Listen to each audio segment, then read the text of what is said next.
जय श्री कृष्णा मित्रों, आप सुन रहे हैं मॉम भाग 22।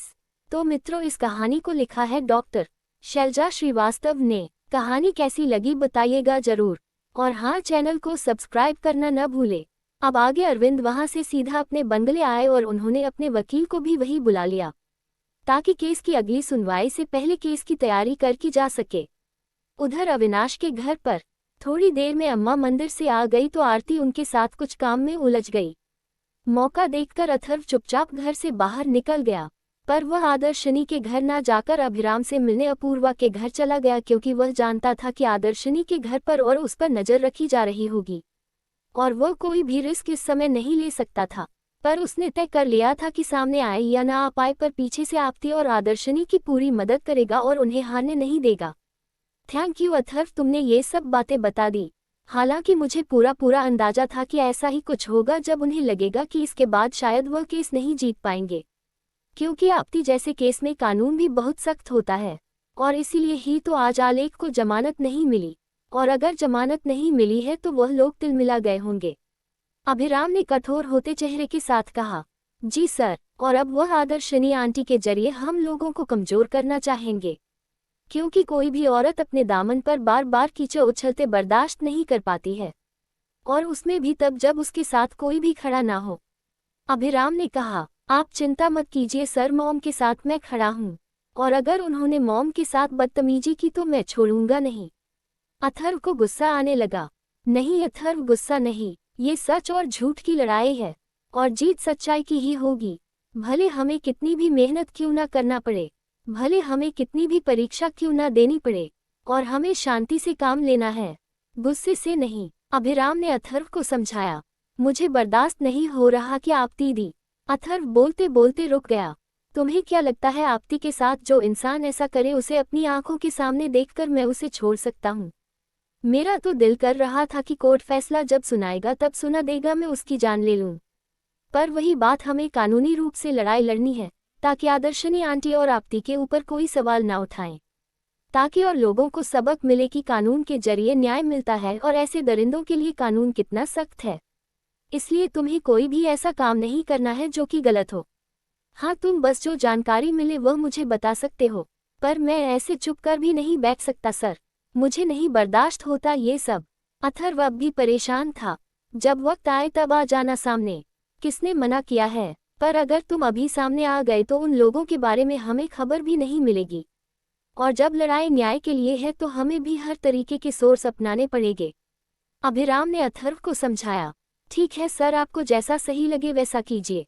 मैं बस इतना जानता हूँ कि मैं मॉम के खिलाफ कुछ नहीं सुन सकता। जब से जाना है और समझा है तब से समझ में आ गया है मुझे कि कौन सही है और कौन गलत है।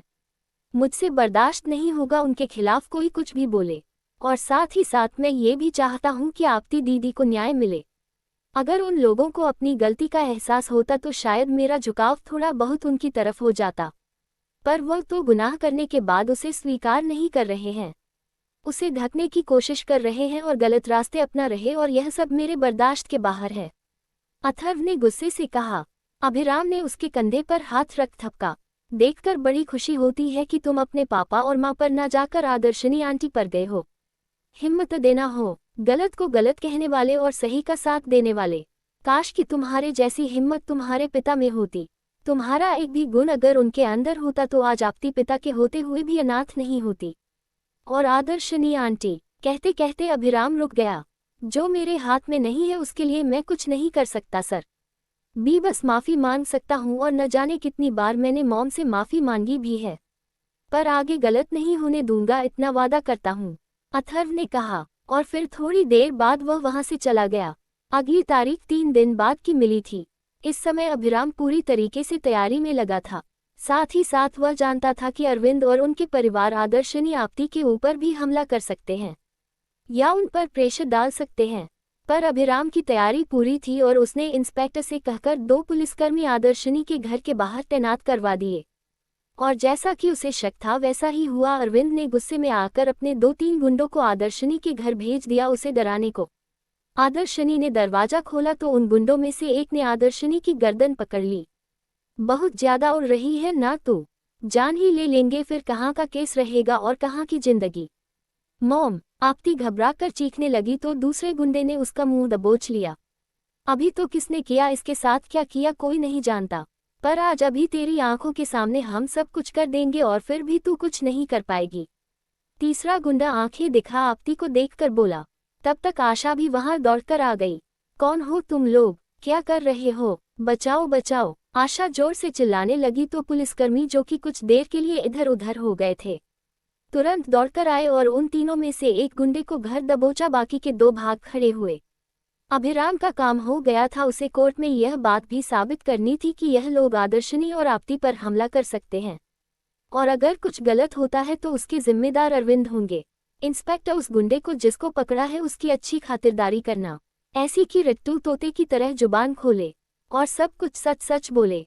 कल कोर्ट की हियरिंग है ना, कल अरविंद और आलेख को एक और मात देने का इरादा है मेरा, अभिराम ने कहा और कॉल कट करके आदर्शनी के घर की तरफ चल दिया, क्योंकि उसे आदर्शनी को भी बताना था कि कल कोर्ट में क्या क्या हो सकता है और वह मेंटली तैयार रहे उसके लिए।